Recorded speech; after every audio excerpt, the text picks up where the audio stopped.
Let us draw the shear force diagram and bending moment diagram for this loading given. First, taking summation of vertical forces as 0. So, upward forces are positive, downward are negative. Taking on either side of the equation, RA plus RF equal to 15 plus 20 into 1 UDL plus 15 plus 10 is equal to 60.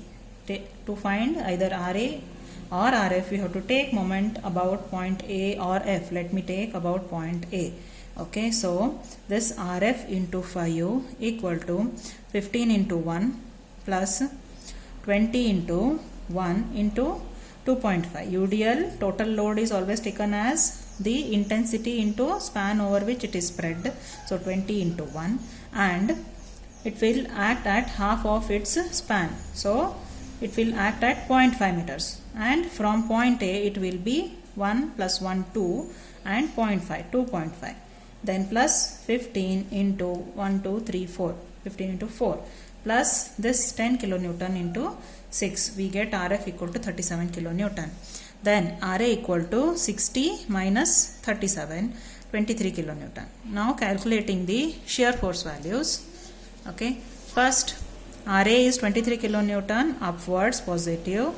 Okay, then 23 kilonewton minus 15 kilonewton, we get 8 kilonewton. Okay, 8 kilonewton, then it will be constant till point C. Then 23 kilonewton positive minus 15 minus 20 into 1. So at point D we get minus 12 kilonewton.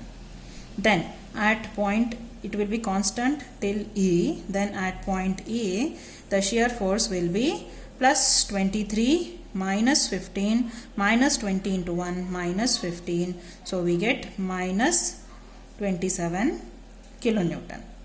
Then here there is reaction, that is RF. Okay, so plus 37 kilonewton, we get plus 10 kilonewton constant till point G. Then here the downward load is minus 10, so we will reach the baseline. Okay, then calculating the bending moment values. Reaction at A is 23, so 23 into 1, 23 kilonewton meter at point B. Then at point C it will be 23 into 2 minus 15 into 1, because at point C RA will cause clockwise moment, this will cause anti-clockwise moment. So 23 into 2 minus 15 into 1, it will cause 31 kilonewton meter.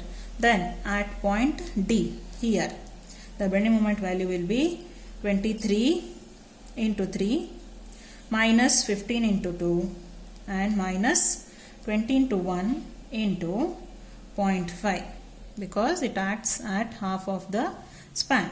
Okay, so we get 29 kilonewton meter.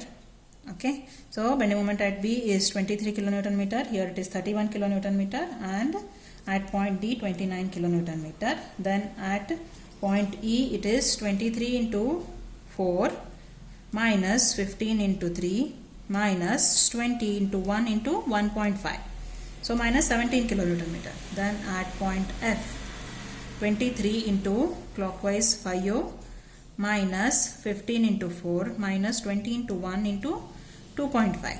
Okay, 1 plus 1 and half, 2.5 minus 15 into 1, so we get minus 10 kilonewton meter.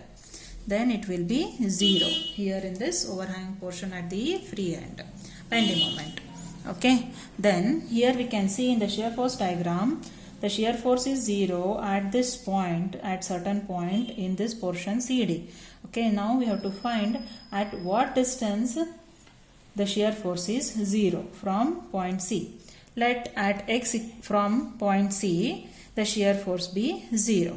Okay, so shear force here it is 0, and RA is 23 plus 23 minus 15 minus UDL 20 into X. Okay, we don't know this distance, so 20 into X. At this point it is 0, so 23 minus 15 minus 20 into X equal to 0, so X equal to 0.4. So from point C at a distance of 0.4 meters or at a distance of 2.4 meters from point A, the shear force is 0. Okay. Next, we have to find the maximum bending moment here. Okay. Let us find the max value. Max value, RA is 23 into, we have found it is at a distance of 2.4. Shear force is 0. So 23 into 2.4 minus 15 into 1.4 and minus UDL 20 into 0.4 and acting at half distance. So 0.2, 0.4 by 2, 0.2. That is 32.6 kilonewton meter. Okay. Then here the point of contraflexure, that is between E and F, there is bending moment is 0 at this point. We have to find at what distance we are getting the point of contraflexure. Okay. Let us take it as x from F. Okay. Then minus 10 into 1 plus x. Okay. Plus 37 into x is 0. So x equal to 0.37 meters. Okay.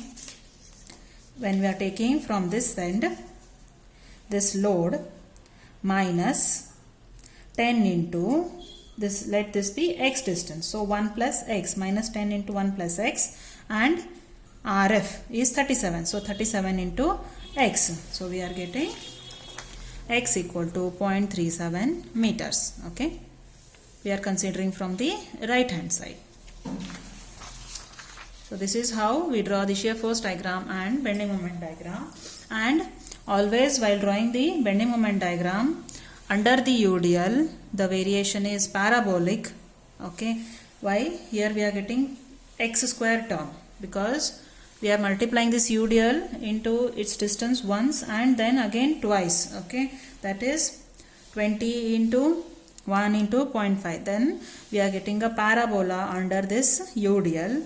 Okay, so that is a parabolic variation, and remaining everywhere else it is a linear variation. We have to draw it by a straight line. Okay, so this is how we draw the shear force diagram and bending moment diagram. If you are interested in any online classes for any of the subjects, please contact me. My contact number is given in the description box, and if you have any doubts or queries, you can mention it in the comment section. Okay, thank you.